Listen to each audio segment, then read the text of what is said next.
Kamusta fire signs? Welcome to Like a Tarot. Alamin natin kung ano ang message ng angel mo sa iyo.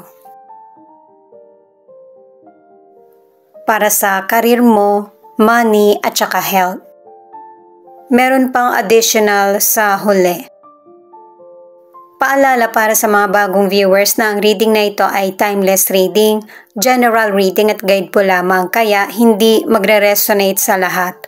Kunin mo lang yung akma sa sitwasyon mo. At kung kailan mo ito napanood, yun ang start ng 1 week reading para sa iyo. Ikaw na bahala magpalit kung si person mo ito o ikaw. 3 cards yung kailangan natin para sa career. King of Cups, 8 of Cups, 5 of Wands. Pwedeng ikaw ito o yung person mo kasi male energy. Na itong person na ito ay maalalahanin, loving, at saka gusto niya yung payapa, ano man yung problema na pinagdaraanan. At kapag ka nagkaroon ng sitwasyon na hindi niya na maunawaan or hindi niya maayos, umaalis siya sa sitwasyon na ito.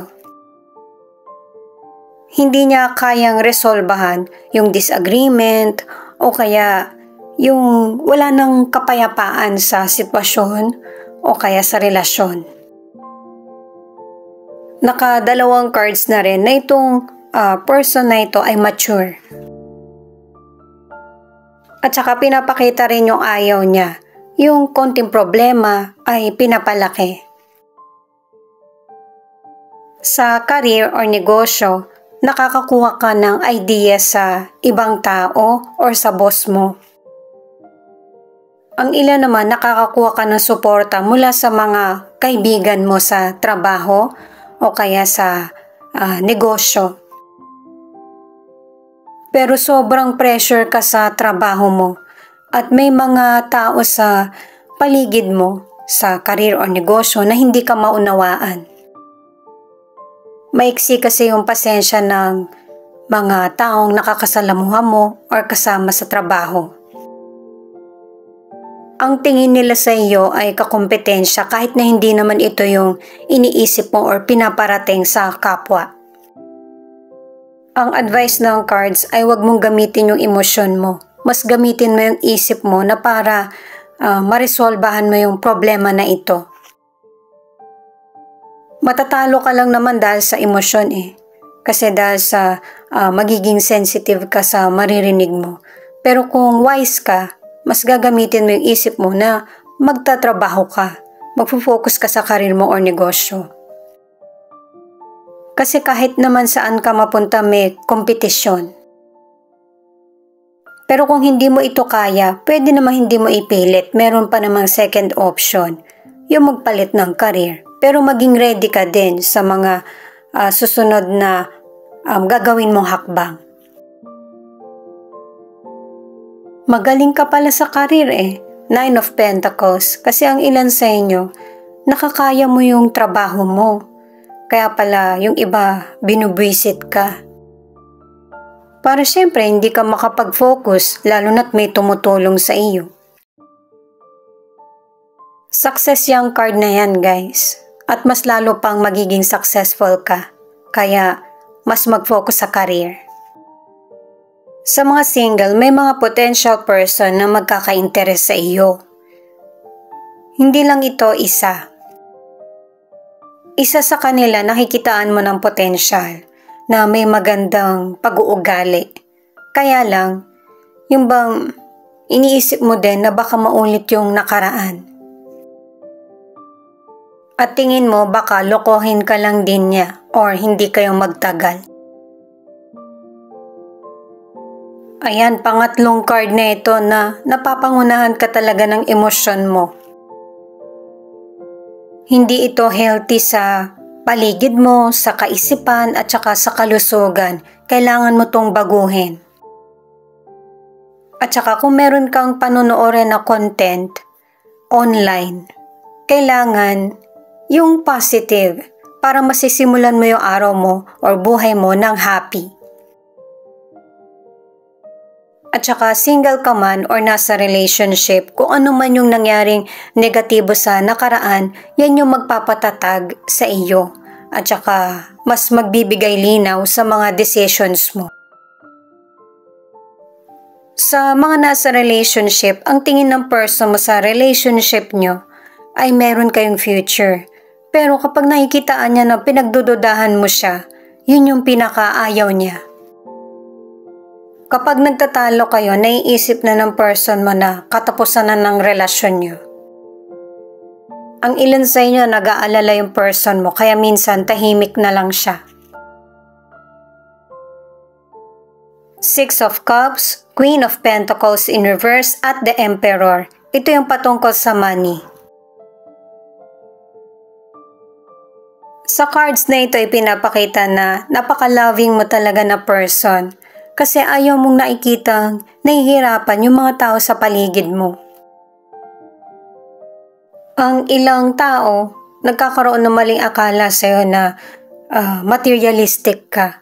Pero ang totoo, gusto mong maibigay yung pangangailangan ng family nyo kahit na hindi akma sa kita or trabaho na meron yung person mo or meron ka. At saka, ikaw rin yung tagatingin or tagapag-alaga ng older person sa pamilya. At ang advice ng mga cards na ito sa financial, hinay-hinay sa paggastos para hindi ka mahirapan pagdating ng mga bayarin o kaya kapag kailangan mo na, meron kang maibibigay o magagastos. Kasi ang ilan sa inyo sa financial, hindi mo talaga maiwasan na yung magbigay sa kapwa, lalo na kapag kahihingian ka ng tulong. Marami ka man sabihin pero in the end, tutulong ka pa rin. Tapos sa huli, ikaw yung mawawalan kaya kailangan mong balansehin. May magandang chance sa iyo lalo na kung gagalingan mo yung budget sa financial. Pero kung naiisip mo na wala nang pang-budget, ibig sabihin kailangan ng dagdag kita para ma-sustain yung mga kailangan mo, pang-personal at saka pang-family. Itong Knight of Cups ang nagsasabi na kontrolin mo yung emosyon mo hanggat maaari. Kung merong mga person na hindi ka makasundo, yun yung pinapakita ng naunang cards, wag mo tong personalin. At sa financial, hinay-hinay. Kailangan mong mabalanse ng tama. Ano man ang zodiac mo, lahat tayo talagang nakakaramdam ng yung pagiging sensitive. Maging wise at saka matuto sa mga nangyayaring sitwasyon sa iyo. Sa mga nasa relationship, kahit na nagtatalo kayo ng person mo, ni minsan hindi sumagi sa isip nyo yung paghihiwalay. Ang ilan sa inyo masabi man na maghiwalay na pero hindi naman ginagawa. Itong Six of Wands in reverse. Humihiling ka sa Diyos na sana magkaroon ng milagro sa buhay mo. Hindi ka na mapakali o hindi mo na ito mahintay kasi gusto mo na itong mangyari ngayon. May tagumpay naman na mangyayari sa buhay mo, pero hindi katulad ng inaasahan mo na ganun kabilis. Ang ilan sa inyo na single or nasa relationship, yung nakaraan wala naman na sa iyo yun. Kaya lang yung trauma, yun yung nananatili sa isip mo. Kaya hindi ka makapag-commit sa relasyon. Sa mga single o kaya nasa relationship, gusto mong makasigurado na yung person na makakarelasyon mo or karelasyon mo, kayo lang dalawa. Kumbaga nagiging sigurista ka. Ang ilan sa inyo kaya kayo nagkahiwalay ng person mo kasi merong betrayal sa relasyon. Meron din siya mga hindi sinasabi sa'yo kaya natapos ang relationship niyo. Ace of Wands, the Star, at Six of Pentacles. Pinapakita sa cards na merong exciting at positibong darating sa buhay mo. Ito na yung magpapakalma sa magulong sitwasyon kung meron man sa buhay mo. At kung naging blessing ka sa iba, bibigyan ka rin ng blessings ng universe. Ibabalik sa iyo yung mga magandang nagawa mo. Sa kalusugan, 2 cards na yung nagsasabi na yung mga health problems mo ay masosolusyonan. At kung meron ka mang health problem, makakatulong yung mga positibong tao sa paligid mo. Yung pagiging happy ay isa sa paraan para magkaroon ng improvement yung kalusugan mo.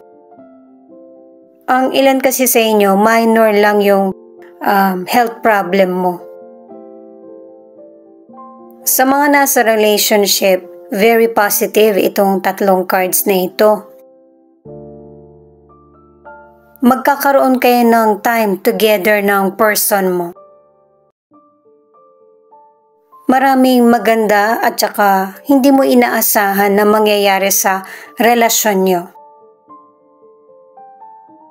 May mga pagbabagong mangyayari na hindi nyo naman nagawa sa relasyon dati.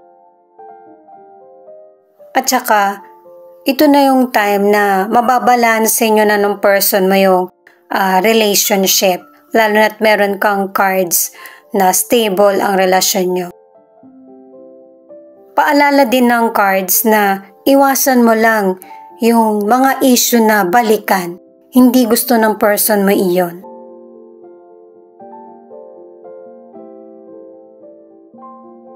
Itong Page of Pentacles ay pangatlong card na mas isipin mo yung positibo at saka mas bigyan mo ng pansin yung mga pang long term na plano. Kailangan ng patience at saka hard work sa mga bagay na gusto mong magkatotoo. Sa mga single naman, magkakaroon ka ng pangmatagalan na relasyon. Kung kanino ito or paano, kailangan mong magtiwala at magpatuloy sa buhay mo.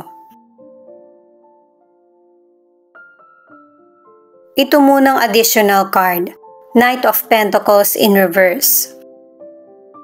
Itong card ang nagpapaalala sa iyo na kasi maganda na yung buhay mo naisaayos mo na. At para hindi ka na bumalik sa nakaraan na mahirap na sitwasyon, maghinay-hinay sa mga desisyon at i-budget ng tama ang financial. At para sa ilang single, bibigyan ka ulit ng pagkakataon ng universe na para ma-meet mo na yung person na para sa iyo. Ito na yung additional card, guys. Magtatanong ka na ang magiging sagot ay yes or no. Kailangan yung seryosong tanong para masagot ka ng tama. Ang next naman ay yung dahilan kung bakit yes or no ang sagot.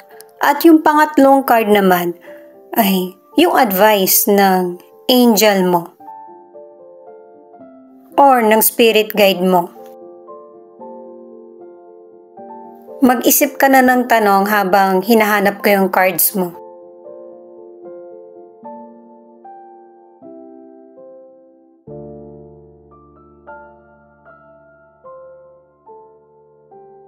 Sana nakaisip ka na ng katanungan. Ito na yon, yung sagot. Yes. At kung bakit yes ang kasagutan, ito yung ilan sa dahilan. Itong reconsider, kailangan mo munang i-review kung ano yung mga kailangan mo talaga sa buhay. Ito sasabihin ko pa lang pero pinakita na, not the right time. Hindi mo kailangan mag-worry kasi bibigyan ka ng sign ng universe or ng spirit guide mo na para malaman mo kung darating na yung minamanifest mo. Itong take action ay maging focus ka at saka maging aware sa mga bagay na gusto mo patungkol sa career, sa relasyon, or kung ano man yung bagay na gusto mong magkaroon ng katuparan. Kailangan mong magpatuloy. Itong card na ito ang nagsasabi na hindi naman kailangan lahat ikaw na yung kumilos para sa sarili mo. Kailangan mo pa rin ng tulong ng kapwa mo para mas mapalapit ka sa chances. Kuha pa tayo ng cards para sa advice ng angel mo para mas maging klaro sa iyo. Romance. Maybe ang ilan sa inyo ang katanungan mo patungkol sa love. At pangalawang card na ito para sa commitment, engagement. Kasagutan din ito para sa kapayapaan kung may hidwaan man kayo ng person mo. Abundance. Maybe ang ilan sa inyo ang katanungan mo ay patungkol sa money o kaya karir mo. Ito na yung sagot. Pero patungkol din ito sa happiness na magkakaroon ng katuparan yung minamanifest mo.